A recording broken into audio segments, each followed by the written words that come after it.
Hello all, and welcome to another episode of the Market Pulse presented by Smart Touch. I'm your host, Aaron Fichera, and today we have a fantastic guest. We have Lynne Williams and Kim McCorkle of HomeAid Austin here joining us. Lynne, Kim, welcome to Hi. the show. Hi. Thanks for Thanks having for us. having We're us. excited to be here. We're very Well, excited. Yes. it is the season around charity and giving back, and what we wanted to do was spotlight your amazing work over at HomeAid Austin, and just really talk about the things that you're doing in the community around the mission of eradicating homelessness. And especially with the winter coming up, it is a subject that is not only prevalent in Austin, but you can see it as you go down the streets. Yeah, everywhere. It's Yeah. very visible here in Austin, that's for sure. Yeah, I mean, HomeAid Austin is a great vehicle for people to get involved with and help because, this is the time of people want to get involved and help. Unfortunately, I feel like that is a little bit of I don't even know how to say it really. I wish I would do it more throughout the year, which is why HomeAid is like I said, a great vehicle for this because it's not just around this time. It is 24/7, 365 days a week. And there's 6,000 people sleeping unhoused in Austin at any given moment. So it's quite a big number. And so, when you see people on the side of the road and stuff, it just kind of makes you think, but they don't go away after the holidays. It's a constant battle here. Yeah. I think we should have July should be also Christmas, Yeah. Yeah. right? So we Christmas can- in July. So we could can, have another push Yeah. for charity in July. Yeah. because it's hard and it's sad, but it's needed.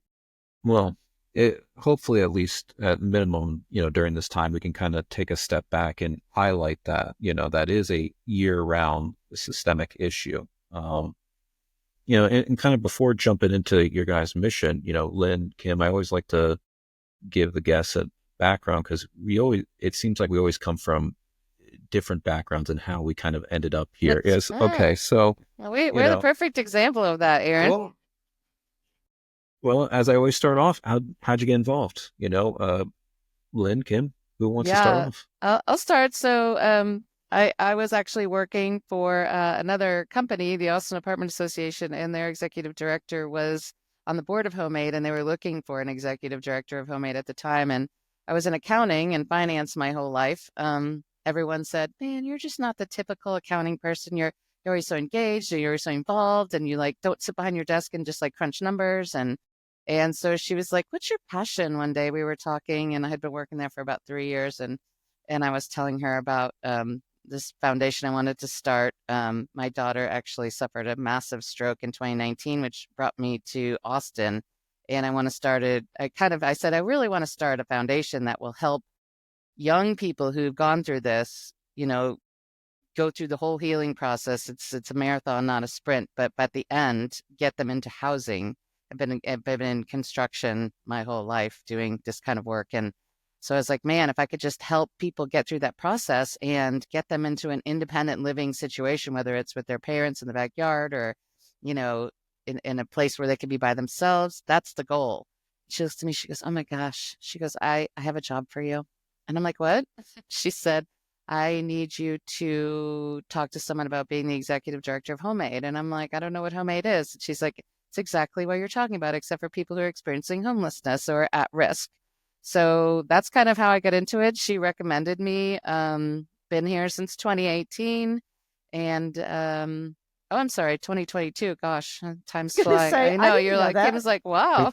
No, it was 2022. I started in August of 2022. So HomeAid was just coming out of starting in 18, then COVID hit in 19, and then Yeah. it kind of was a little iffy. The executive director actually moved up to HomeAid America, which is our national organization. We'll get into that in a little bit, but so they were without someone, and they were looking kind of for a reboot. So we, as coming from a financial and CFO background to nonprofit, is exactly what you're talking about. Nobody. Yeah. Not in a million years would I have realized this is the job I really needed my whole life. So yeah, that's Cool. kind of how it started. Very Um, organic. Yep. Yeah. Yes. So I've been in the world of property management for over 35 years. So regional manager, VP, overseeing apartment communities. That's what I've done that since college. And I took a little detour and I did some contract work. And I actually did some contract work with the Austin Apartment Association where Lynne was. And so being in the apartment industry, I've been a part of the association well, as long as I've been in property management. And I was only there for 3 months, but Lynne and I connected. And actually, I'm one of the people that said, "You're not a normal accountant," because she is. She's so I'm outgoing and so not. friendly. Oh And gosh. so she and I stayed connected for the next year. And I started a new job in property management. And, with any industry, you have a fit or you don't have a fit. And so I just felt I needed to be doing something else. And Lynne knew this, and I'd actually was leaving my current job, and she knew that. And we had had coffee a couple of times during the year. This is in 2022 as well. And one morning we're at coffee, and she said, "You should come work for me." And I had known a little bit. I knew she was helping people, which was the key. And that stuff just fills my heart and soul. And she said, "You should come work with me." And I said, "Okay." Didn't even think about it. Didn't even care. Just Yeah. knew if she was somewhere that it made a difference, that I should be there too. And that was it. And Yeah. so interestingly, I went from property management where you are also working with people who need homes, and now I'm working with people that don't have homes. So it's really a very interesting transition for me, but I have found my passion, and I love working with Lynne and our third party, Katie Wells, who's our program development director. I couldn't be anywhere more that I'm more happier than I am now. Yeah. The three of us make a really small but mighty team. And it's funny because like you said, none of us came from this nonprofit world before. We were always caring individuals. We always gave back. We always did that stuff. But now we get to do it as a job, and we get Yeah. to, it's pretty amazing. Well, when you can kind of connect a what and a why together, and it Yes. it really kind Yes. of invigorates. Well, Yeah. let's Yeah. dive into that a little bit more because I mean, I know the audience would love to learn a little bit more about the wonderful organization that's HomeAid, especially from a national level, and how it gets down to a local level. So, you know, here in Austin, I know I just statistically saw that homelessness average age is around affecting males and females in the 50s. Some in a cycle for on median 10 years. So Yeah. it's very cyclical. And the studies have shown that creating that halfway point or means to kind of get out of that cycle is, if not the most effective process. So, how has HomeAid attacked this problem on an organizational level? And are you seeing any unique challenges that present itself here in Austin? Whew. Yeah. Well, Austin is one of the most expensive places to live in the country. So that is kind of, I think, one of the factors that contributes to, the situation we have here with people being unhoused and living on the streets and like the chronically homeless, like you said, for 10 or more years. But HomeAid Austin is a local affiliate, just to kind of give you some background of the national organization started 35 years ago in California. We now have 20 affiliates nationwide. We have one in Houston that's been in existence for 20 years, and then our local affiliate here in Austin, we've been around for 6. So we're growing. We're opening a North Texas location that will encompass the Dallas-Fort Worth area in January. So that'll be 3 here Excellent. in Texas. Yeah, it's pretty amazing. So, their vision was to kind of try to get housing first. It's not the answer, but like you said, if you've been on the streets for 10 years and you can finally have a place to call your own, that really helps you with that foundation that you can start to rebuild your life again. And that's kind of what our, we say that we, at HomeAid, we like to build new lives through construction, community engagement, and education. And so that step for them to get housing is very important. We attack it in a unique way, I think, because what we do is we partner with the local builders and the building community mostly for our projects, but we have a model that they could fit right into. Like we have created a model where we're the kind of the conduit between the service provider and the builder or the supplier or the volunteers, as Kim will talk about in a little while.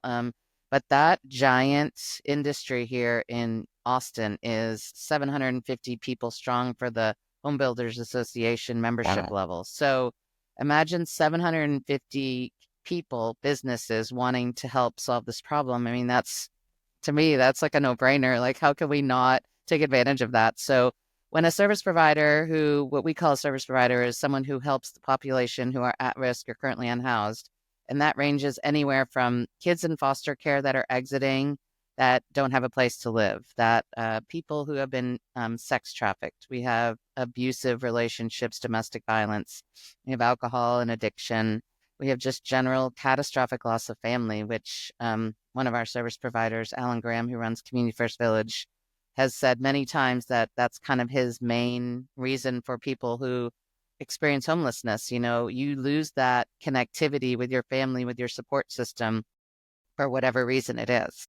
And those people can't help you up anymore. So, you know, that kind of creates a situation where you have to choose, you know, to live that way or another way, or, you know, scraping around all the time, just trying to find a stable shelter. So what HomeAid does is we bring the service providers together with the builders and the people in that community to do projects. So whether it's a remodel, like right now we're working on a remodel for Magdalene House, which is a survivor-led program for women who have escaped sex trafficking. So we're working on a remodel of a house for them. And so we've got our builder captain involved, which is Lancy Homes, and they have solicited donations from all their vendors. So we try to get the project built for a 30 to 60 or 100% sometimes reduction in cost. That way, those service providers can actually put that money back into their program and keep helping people. So that's kind of how we bring this community together, is we get the builders to help donate products and services and in-kind donations to do the work for the other nonprofits who, you know, like us, we're the same way. You know, we are nonprofit, you know, we have to rely on donations, grants, you know, et cetera, to, you know, fundraising activities to kind of keep our mission going and keep everything moving. These people who are out there actually doing the real work are in the same boat. So what we do is bring those people together and we create dignified spaces for them to live in and, you know, just heal in. And, you know, it's nothing worse than walking into a place when you are down and out and looking at it going, wow, this kind of looks like a prison, or, you know, someplace that is not very like happy, and it's gray and it's old and it's what the people have, and they're doing great work, and they're doing especially what they, you know, are meant to do. They're helping people, and they're not worried about the building. They're not worried about if the roof is leaking. Like, put a bucket under it. We need to get this guy a house, or we need to help this person get some food or rent or anything. So, you know, that's where HomeAid comes in. We step in and we say, we started saying recently, like, we do what we do so they could do what they do. And we want to help unlock the magic of the service providers by giving them dignified places to do the work that they're doing. So that's kind of what we are about with HomeAid, whether, like I said, it's through construction or like with Kim, community engagement. She's our community engagement outreach coordinator, director. So she has the whole community involved in putting volunteer hours in as well. So not only do we have the builders who are building projects at a reduced cost, we have Kim, who's directing the volunteer section of the community who want to give back and may not be able to do things monetarily, or builders, or, you know, they can't provide a structure, but they have other skills. So we take advantage of that too, and kind of get, you know, those people involved, because it's, again, free labor for someone who had to pay for someone to come in and paint, or someone who had to pay to come in and landscape their yard and make it look pretty. So we're all about providing that dignified space. Yeah. I mean, it definitely, to your point, the power of community and having that support network to help individuals in need, and then just the environment in which you're allowing that person to thrive. And you know, I can imagine, like you said, waking up in a gray, or just at least a dignified area, having a warm shower, and then using that time to reflect, which, you know. Yeah. Yeah, and it just provides a boost to, your, like I said, I can do this, like if I can wake up in a safe, warm place and, it's also calming and secure. So that just helps people get that traction they need to keep going. And then just just having a postal office to then send letters Yes. or just, Yeah. clean to then interview and then to act as that kind of springboard. Yeah, because once you have an address, you can get a lot of different things. You can get a driver's license, you can enroll in school. We have kids that are living in their cars that don't have an address, so it's hard for them to enroll in school. So, there's just having that address provides so much structure to start. It's not the end all, but it is the start. And it's amazing how just the smallest things can matter. So I know our first year, we did a lot of painting, We did. painting. And so, but it's just I a have the clean, shoulder to prove it. yes. I mean, it's just a clean coat of paint. And I mean, as Lynne said, some places are dingy because they're more concerned about their mission than, not necessarily, they're not letting their places go down, Right. but painting is probably not on their forefront. So to walk in and go, wow, look at this. People do feel like I can heal here. I Yeah. can make it work. Yeah. And we had that one project we did for Project Helping Hand, which is a sober kind of temporary shelter. People who have been, you have to be sober for 24 hours, then you can stay there for 30 days to kind of, land on your feet and continue that journey. And then, hopefully get into a permanent treatment center or permanent housing. But, it was Kim, you could tell the story probably better than me, is an old mechanic's garage that they got donated to them in what year was that? 89. Oh my gosh. Really? Yes. It even still has the big roll up garage doors on the side. Well, Yeah. and that's been a topic is around adaptive reuse and being able to use some of these spaces that are not, fit for like a mechanic, but could be used for housing or something. Sure. So please tell me, how did they reshape it? So they did. So they, again, as Lynne said, it's for people who have substance abuse. And they have now, so when you walk in, there's actually an intake room. This is where they meet everybody and find out what they need, how they can help them. In the back, they actually have 2 dorm rooms. They can house 4 men and 4 women. And so that way they have a place to go for 30 days. Then they also do Alcoholics Anonymous meetings. So they have this huge room in the middle. Then in the back, they call it appropriately the rec room, WRECK, the rec room, which is also where the garage piece was. Yeah. And so it's just a huge place where they can congregate, they can do meals, they can have parties, they can do meetings of whatever, they can do events. Yeah. And so they really and they also have a kitchen there as well. So they've made great use of the space. We were able to not only paint there, but we also updated their bathrooms. We've given them new bedding. And, a couple times, I know, Lynne, we've both been a part of this, but we've given people something. So for us, we take for granted, but like new bedding or a pillow. And their question is, do I get to keep this? Is this mine?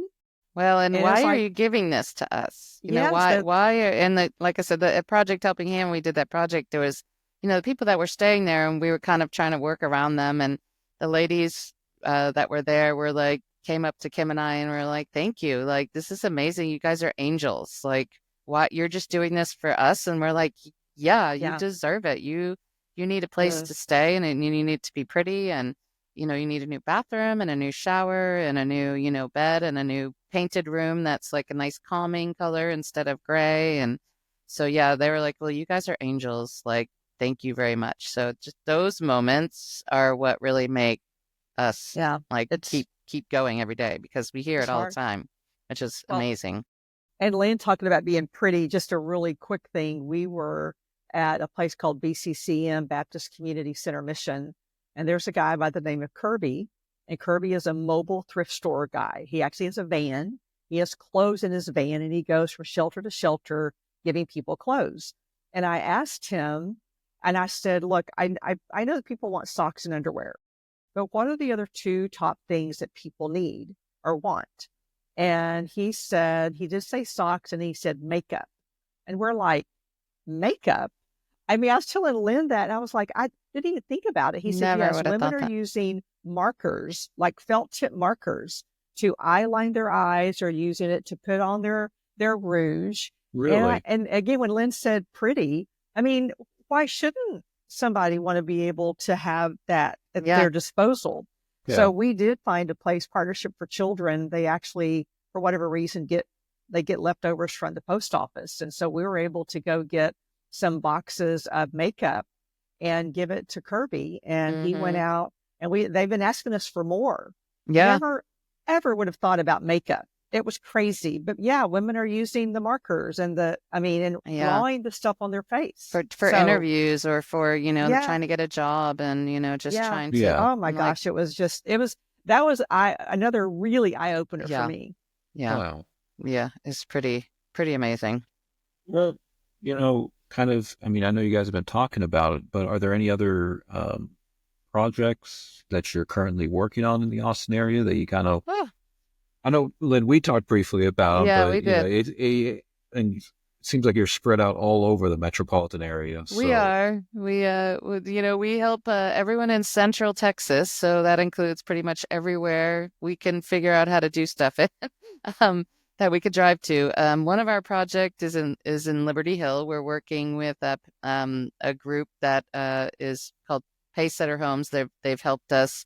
It's a Hope House is the project name, and what they do is they house children who have severe developmental disabilities. So never really will they be able to, live on their own. And so Hope House takes them in and provides a house instead of like an institution or a, kind of a group home setting that they would have somewhere else that, may not give them the care and dignity that they need. But Hope House is an amazing organization. They actually have the original person who started there, I think 50 years ago.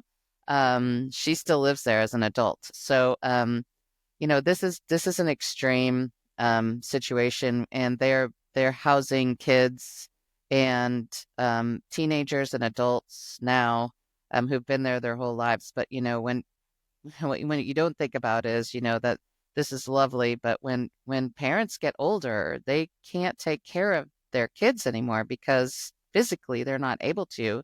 So what happens? This is where Hope House steps in. They can live in a house. They have 24/7 care. They get whatever they need, and so we're building 2 duplexes for them right now. Each duplex has 8 bedrooms, 4 on each side. And we're building 2 right side by side next to each other. So that'll add 16 more bedrooms for that place to house kids. They have people living at what's called Rose's house right now. Rose is the original founder of Hope House. So those kids will be able to move into a new house, and they'll be able to move new kids into Rose's house. So they just opened 1 duplex that they started before we got involved, and we kind of helped them finish that out a little bit with the help of Pacesetter Homes. So that has 8. So then we are going to do 16 more. So that's 24 more places. Wow. And they get, I don't remember, Kim, do you remember how many applications they get a year for people to live there? Because they have a beautiful property out in Liberty Hill. It's got a pool, and they take them to school. They, everything that these kids need in life, they have at Hope House. So it's an amazing organization. So that project sorry, Kim, I interrupted you. I mean, I don't know how many. I just know that as soon as the home is ready, they have people to move in. I mean, there is a waiting list for this. Yeah. So it's really sad, but also hopeful, because we're able to work with them to do this. Well, there's a need, and someone's fitting that. So, I mean, well, great on Pacesetter Homes. Yeah. And like what the project that they had built one of these duplexes, their kind of prototype, because this is kind of like their prototype. They're hoping to build a whole bunch more. When they first started out, which is amazing, they built one, and I think it cost them over, I want to say it was like $560,000. I don't know how, but 1 duplex cost. So then the second one, they're like, okay, we got to do another one. So they were going to do it. They had a donor, and they were ready to go, and they got halfway through, and the builder kind of left them in the framing stage, and then, didn't have anything. So that's where HomeAid and Pacesetter stepped in. And they've gotten, that just opened there. but I don't know how much that house costs, but we're building our 2 duplexes. And so we've gotten donations from roofers and framers, and we had Liberty Civil, who is a concrete kind of company, and they do foundations and civil engineering, everything up into framing. And Heath and his team donated 100% of the 2 Really? duplexes, pouring the forms, doing everything. I know that our total cost for the 2 duplexes that we're building is going to be about $250,000 versus what would have cost them almost $1 million, probably, if they had continued down that path. So now that they have that model and they know how we can do this, like they're able to build more and house more people. So that's the beauty of what HomeAid does, is that we allow them to continue growing, and providing space. So it's not just one project. It's like a legacy, because these people and these houses are going to be around forever. And they're going to continue to house people long after I'm gone, and hopefully, into the future when that comes and takes over. So, kind of when you help HomeAid, you help so many different people. And that's just one of our projects. We're also building a foster care community center for the Austin Angels down in Buda. They're a organization that walks besides kids in the foster care system and families in the foster care system. They support them every day with an amazing mission. They provide them with just any kind of support they need. They assign them a person, somebody attaches to a family, and they help them throughout the year with like what they call their love box program, where they just have people come and make love boxes, and then they distribute them to the houses, who need them, rental assistance support. But they're going to be calling this their national headquarters here, because the founder Really? actually lives in Austin. She started here, and they have 20 organizations across the United States as well, in different states. Their goal is to help every child in the foster care system. That's what they say. That's their goal. And Susan at the Austin Angels will do it. She is amazing, and she has put this program together, and it's going to be great. That is a 9,000 square foot facility we're working on with them to get built. And so far, we've got almost $1 million in donations for them on that project. And it's going to be about a $4 million project. Is that right? Yeah, but yeah, by the time it's done, it's going to be about 3 million, I think, by the time we're done. But I mean, they're saving that money that they can keep putting into their program and helping other people. So we've got the Austin Angels. We've also got another project we're working on with Peace Family Housing Ministry. You talked earlier about spaces that are underutilized. Churches are the most underutilized spaces, and land that we've found going through this Austin area. They have a tremendous amount of land. They have beautiful spaces, beautiful kitchens, commercial kitchens, in their sanctuaries and their facilities. And a lot of them are seeing declining numbers in their congregations. So they're really trying to find a way to, help people and, put that space to use. So the Peace Lutheran congregation has decided to put their assets and their capital into a project that they're calling the Peace Family Housing Project. And we are building a fourplex for them, which is going to be run by a partner of the Homeless Society. It's called Foundation for the Homeless, and they help families in particular get housing. So Monty Osborne and his team are going to actually run this facility when it's done. But we're building a fourplex that's going to house 4 to 6 families on a temporary basis. So for the first 90 days, if they're trying to exit homelessness, they have a place to land and a place to, stay. So there's going to be, we're kind of like two duplexes, 2 buildings together. They're going to have the four bedrooms with their own bathrooms, like apartment kind of places. And then in the middle, they're going to have a shared space where it's going to be a big community kitchen and a big community living room. So that all that's going to be shared. But they have a lot of property out there. So this is going to take up just a little corner of what they have out there. So, but they would like to use this as a model to give back. They felt their calling, and they want to use this as a model for other facilities and other churches that, have this space and capacity and want to give back, to kind of keep this project going for other places. So it's pretty amazing. We're going to probably break ground on that in the spring, So I'm excited for that. Austin Angels is going to break ground probably in March too.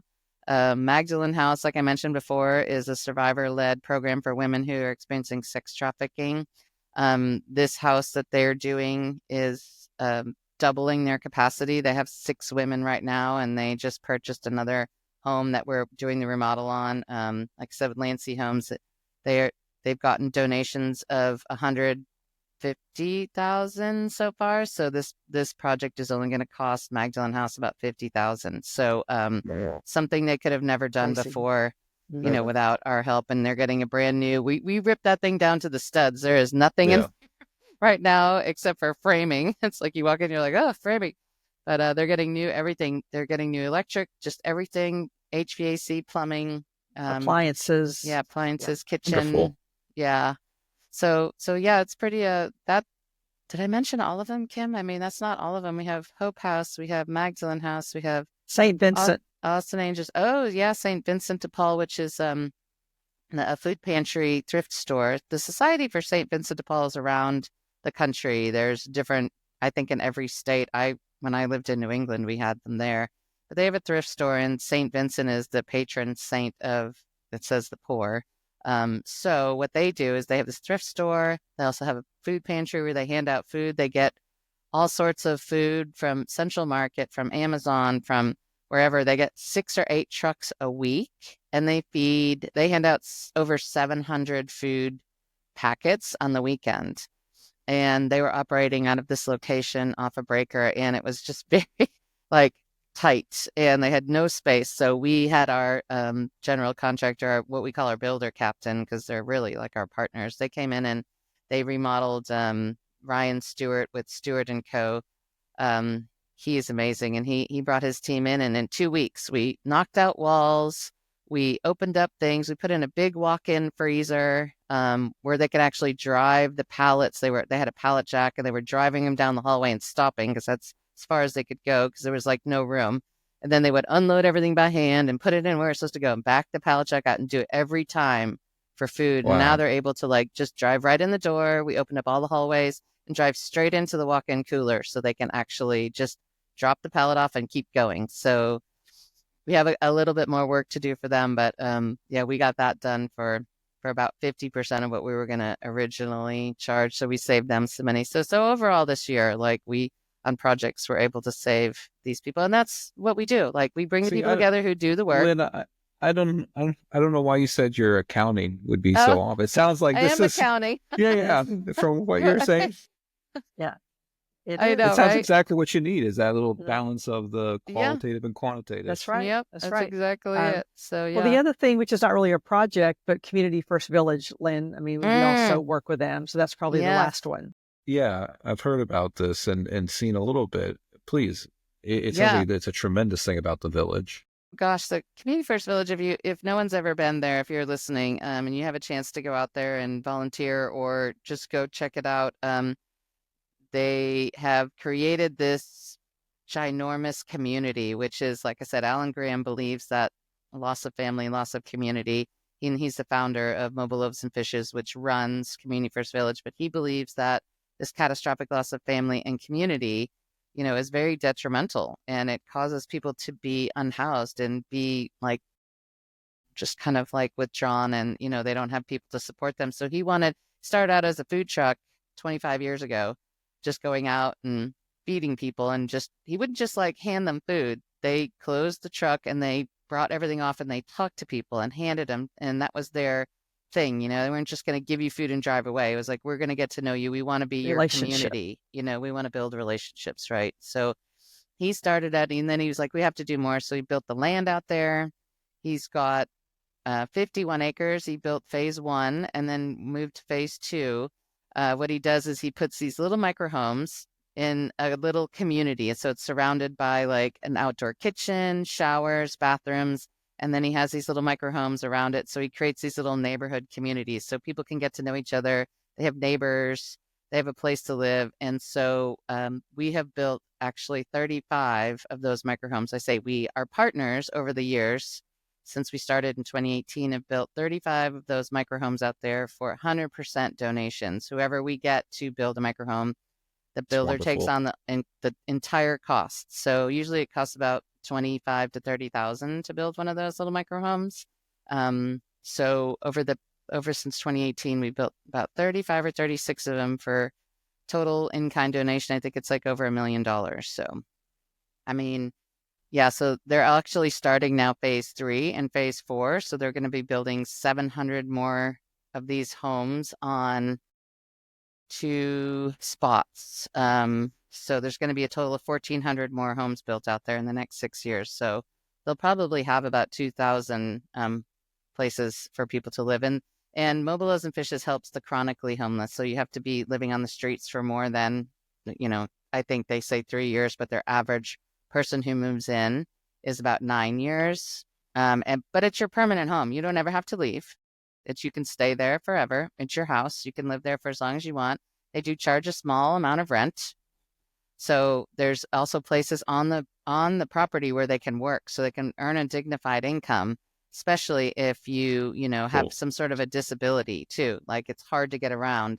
They've negotiated with Cap Metro, so they actually have a bus stop out there that picks people up and takes them different places. And so, yeah, it's pretty amazing. They have a Unity Center. They have an entrepreneur building where people can do art, and they do sculptures and paint and jewelry making, and a greenhouse. They have a hydroponic greenhouse where they have, but then HomeAid and Taylor Morrison and Texas Capital pitched in, and we actually brought them a greenhouse out there. So that was one of their wish lists. Mm-hmm. 35 feet. I don't know. It was giant. Yeah. It was a little crazy. We had fun them bring it in a truck, and they so then the people who are living on site, they can actually grow things there and then sell them. So it's another way for the residents to make a dignified income. So yeah, we're pretty involved out there. We hope to build 60 more houses in the next 6 years for them in phase 2 and phase 3. So Wonderful. Well, Kim, I know you being the development and outreach director, I mean, community involvement is your thing. It is my thing. You're the gal. she is, yes. I mean, any upcoming events or programs the community should be aware of, or things that you're working on to engage local residents? So that's a great question. So when we started in 2022, we were still figuring things out. And the first year in 23, we did some volunteer days and just reached out to people that we had heard of or they were in the database. And then this year, we created a whole plethora of volunteer events. I call it a public event, meaning it's on our website. Anybody can go in and sign up and volunteer. And then there's also companies that call us. Like the first experience we had was a year ago. Somebody emailed and said, I need to find a place to volunteer on Thursday, December 7th for 75 people. And I was like, what? And that was the first time we'd ever been asked that. And so we thought, well, we have no idea what this is supposed to look like, but we'll figure it out. Anyway, so that started us having people call in. So this past year, we probably did a lot of public. Again, it was open to anybody who wants to sign, like Magdalene House. We did 2 huge landscaping days. Mm-hmm. The house was built in the 50s. I think the landscaping was planted in the 50s. Yep. And we needed to get rid of it. So we had like 35 people twice show up and help pull stuff out, which was wonderful. Yeah, mulch. Yeah. Oh my then gosh. Towards the end of the year, and again, this is our first year to do this. In September, I told Lynne and Katie, okay, guys, it's our last care day. We call them care days. It was in September. I'm going to put a bow on it because I really felt Q4 is budget season for people. People get ready for the holidays. Well, obviously, I didn't understand because out of the woodwork, corporations calling left and right that can you find out a place for us to volunteer?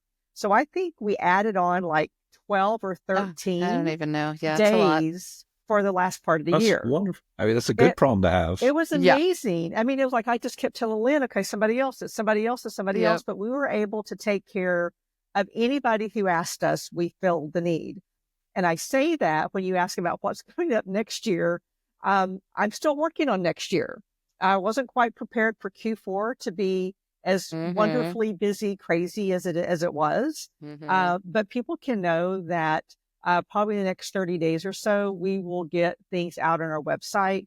The one thing, though, I think we are turning a corner, and I'm finding myself working with more corporations. So if people have corporations that are looking for a place to volunteer, they can reach out to us. So I've already had a meeting with Lennar, because a lot of companies have philanthropic arms and budgets. And so they wanted to know, what are our opportunities? And so we've already scheduled all of next year for them with their money. I'm going to be meeting with Taylor Morrison. I'm meeting with Scott Felder. So I'm finding now that people want to sit down and talk about it, and let's schedule it. And what kind of money do you need? Because even though we do paint a lot, painting's not free. And so we do ask them to help us with the paint supplies and the paint, so they can pay it. It could be $500. It might be $2,000. I mean, it might be something, just so we don't want the service providers to be out any money. And so that's how we help that. So there will be something coming up, whether it's for public people to come in and it's just a one-off, or if people have a corporation and they want us to do 30 people. Like, I'm already having requests for MLK Day, which is a day of giving back. And so corporations have said, can you help us find something to do on MLK Day? So that right now is my next focus of making sure that happens. Excellent. And in community, in our community engagement, we do have some regular events that we're doing. Besides the care days that Kim mentioned, we also do what we call HomeAid Essentials. So where companies can actually, in their offices, put a box out and say, hey, we're working with HomeAid, we're doing a diaper drive. Please bring diapers in to donate. So we do essentials drives a lot during the year. Our big one that we do is called Builders for Babies. It happens from Mother's Day to Father's Day. And what we do is we set up like individual fundraising teams, and people can sign up for a team, and they have employees donate through the link.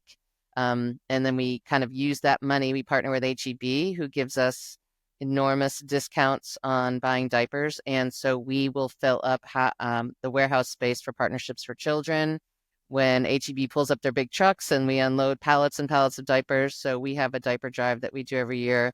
We pick 3 kind of deserving places that we can drop them off. We do the Austin Diaper Bank sometimes. We also do Partnerships for Children every year. They're our biggest one because they support kids who are in the CPS system and families and foster families. So they provide an amazing resource for those people over there. And they give away diapers, and they go through a lot of them. And so we do that. We also are going to be adding a Dignity Drive this year through some of Kim's connections at the Apartment Association. We are going to provide, we talk about babies a lot, but, there's adults who need help. So we have what we call a Dignity Drive, and we'll be working with Age of Central Texas to help them collect items that they have that they give out free resources to too. So we're going to be doing a Dignity Drive. And then we have many volunteer days. Like I said, Kim is a coordinator of that. So if you have 5 people or 40 people, that's something we can help connect you with. We work with over 30 service providers right now in the Austin area. So when you work with HomeAid, it's like you're kind of like your one connection to kind of help, get these people, the things that they need, whether, like I said, it's diapers or essentials. When we do an essentials drive, we'll do like clothing drive, or, we pick a specific place and we're like, hey, what's on your wish list? And then we give them the wish list, and people bring those items in, and then we deliver that for them. So, it's a way for them, their team, to give back and help the community. And, we can provide all that stuff for them. And that's been really cool about the Essentials Drive, because we do, as Lynne said, we work with so many service providers that we're able to send them, like, this is who we work with, what connects with you. Because, again, it's the connection. If people know, oh my gosh, it's for foster children, or it's for substance abuse, or it's for SAFE, for abused women and children, people have a connection. And when they have that emotional connection, they're more willing to give. Yeah. And so when they've done that, it's just made a huge difference. We did, I think, 5 essentials drives in October, November, At least, December. yeah. And Wow. we attached them to a service provider. And it was just amazing that, I mean, of what we got. I mean, it Yeah. definitely, Lynn and I cry a lot. So Me too. sheds a tear, just, like Toll Brothers, they gave, I mean, everything that they gave was over $2,000 worth, and it's going to affect so many kids. Actually, they did Magdalene House for the sex trafficking. They did that in gently used clothing. And so just the fact that they are willing to do that and get their teams involved, it really it's really heartfelt, and just so And it's all happy that about they the did it. relationships, that we Yes. build with people because, Relationships. once we build that relationship, it becomes part of the HomeAid family, and that family We don't let them go. sorry, you're with us for life. And so when you're a HomeAid family, you're there forever. And it's good when we do a project too, because not only when we do the project, then after the project is done, we can continue to support them with these care days and these essential drives. So it's not that it just is like, oh, do the project and leave. Like, I know that with Magdalene House, we talk about that a lot. It's one of our dear to our heart missions. The builder captain is actually providing the current women in Magdalene House with Christmas baskets. So it's not like they're That's just building the wonderful. house. They're also, providing the women. So it's like, and they'll come back and they'll paint or update or whatever it needs to be done after. So, once we kind of get involved with people, it's like we stay with them as a family, forever. So it's not just come in and fix it and leave. It's kind of like you adopt these people almost. They become your family, and like, connections are made when barriers break, I say. So when a barrier like that is broken, there's a connection for life. So like they didn't know about that barrier that these women have been through, and that barrier that they, had, and HomeAid helps that. We help break those barriers down so everyone can make connections and bring people together. Well, exactly to that point, just getting involved, for those that Yes. are listening, we have builders and tradesmen, developers all across Yes. the spectrum that are listening, like Pacesetter and Toll Brothers or Capital Concrete. How can builders, developers, tradesmen get involved in this Yeah. mission with HomeAid? Gosh, just call us. No, we're always looking for building partners. Like I said, we are the charity of choice for the Home Builders Association, so we have that awesome connection with that membership. But we have people coming to us all the time that would love to get stuff done. Different organizations are like, hey, can you help us? Hey, can you help us? And when they hear about HomeAid, they're like, what? You do what? And they're like, oh, can you help us? So we're going to be having a like a HomeAid 101 event, like a networking, learn about HomeAid event in March. Okay, It's going to be at excellent. Zonda's corporate office, and we're going to be playing Name That Tune Bingo. So it's going to be really fun. We encourage people to come out and meet us and meet the connections with us. Also, if anyone's interested in helping build out at Community First Village, we are going to be having a builder recruitment event out there where you can meet Alan Graham, the founder. We can talk to the actual architecture team out there and learn about what it actually takes to build a microhome out there at the community. We're having that on January 10th. And so if you're interested in building a microhome or giving back on that project, you can join us out there. You can sign up in a link in our website, which is www.homeaidaustin.org. And there's a get involved page on there. So people can get to that website and do those kind of things. The other things that we have going on too is just to support HomeAid. We do have a golf tournament that we'll be hosting in May. That's really amazing. It's really fun. It's going to be at Avery Ranch. So we'll have more details, be able to sign up for that. I think starting this week, we're going to release it. And we also do an annual fundraising. We did a luncheon every year, but we're switching to a gala. Last year we had 500 people come, or actually not last year, a couple weeks ago. So we had 500 people come to support HomeAid Austin and to see our mission. So it's pretty amazing. But this year we're switching to a gala, and that's going to be in the fall every year. But we have more information coming up on that. And some of our builders actually will, through the HBA, they get involved in the benefit home project where they can build a benefit home, which benefits the HBA workforce development program that they have and HomeAid. So what they do is they offer to build a house on their property. Sometimes they get the lot donated. Like I think Taylor Morrison just built one for us. So they have all their trades and everyone that they say, hey, we do this for HomeAid all the time now. We're going to do it ourselves and give back to HomeAid. So they'll get donations for whatever they can get: plumbing, HV, electrical, labor, materials, anything. And then they sell it at market value, and then the profits go to HomeAid Austin and to the HBA Workforce Development Program. So so it's pretty amazing. I think we got a giant donation from Taylor Morrison. They're amazing. They got so much donated that they were able to split the profit of, I think, over $350,000 on this house. So we got half of that with the Home Builders Association. So, and in this market, that's an amazing thing. So they must have got a lot of stuff donated. Because, oh my gosh, that's kind of crazy. So they're always looking for people to build benefit homes. It's a great opportunity, to get involved and, stuff like that with HomeAid. But so. Well, guys, I know you don't know what to say, Aaron, do you? No, it's a lot. I mean, it's a lot. Zonda, going to the March, how to build a micro home, the golf tournament, which please make sure I'm on that list, because I will. Yes. I will. I killed two birds with one stone there. Perfect. Too. I'll send you a link as soon as I get off. As we're wrapping up, I also, like you guys talked about, coming from different backgrounds, to young professionals that are listening, and any advice you would have for them, just either getting involved in the industry, getting involved in humanitarian and nonprofit, and Kim, I'll start you off. Any advice or, words of wisdom? So, the homeless population and volunteering, it's not always for everyone. I have done Special Olympics for over 20 years. And I had a friend of mine from high school moved to Austin, and she wanted to get involved with something. And I said, hey, I'm going to do an aquatics meet. And, they're special needs, and you can't always predict their behavior. And it was just one day.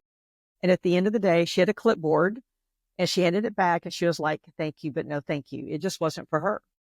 So, but my advice is, I promise you, there's something out there for everybody, whether it's, the unhoused community, whether it's Special Olympics, whether it's, sex trafficking, whether it's, reading for the elderly or holding babies at a hospital.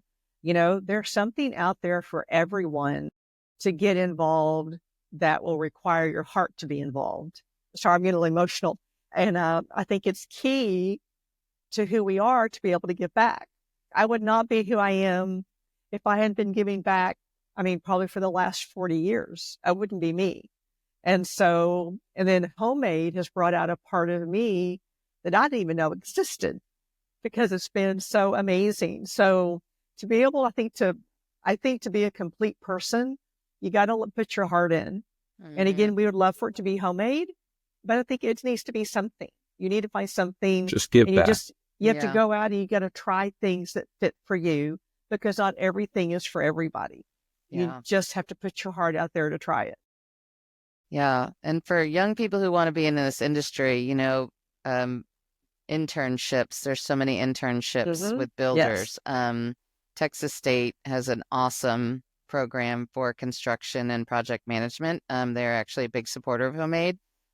So they come to our luncheon and they do things with us. But, architects, builders, engineering firms all have any sort of stuff like that. There's an amazing opportunity with the AIA Design Voice, the Architects Institute of America here in Austin, their little chapter. They have a nonprofit kind of arm called the Design Voice team. And in the summer, they do something called DV 3x2. So I don't know. I know where they got the name, but it would take me too long. But they actually have a summer program where kids can come and spend a week at different architecture firms.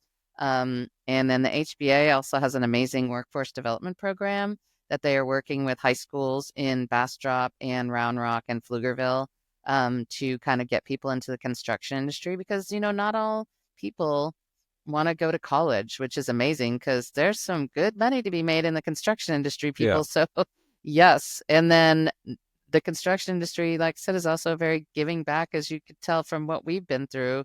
You know, that they always have opportunities to give back to. A lot of them give days, paid vacation days. They call them, PTO days, whatever, that they can go work for, charities during the week, or during their work time. And then when you come and volunteer with HomeAid, you get to meet all these people because we work with all these people. So, it gives you an opportunity to meet that kind of industry, and you can talk to the people who are actually doing the work. So it's a good way to kind of get involved all around with many different aspects of the building world.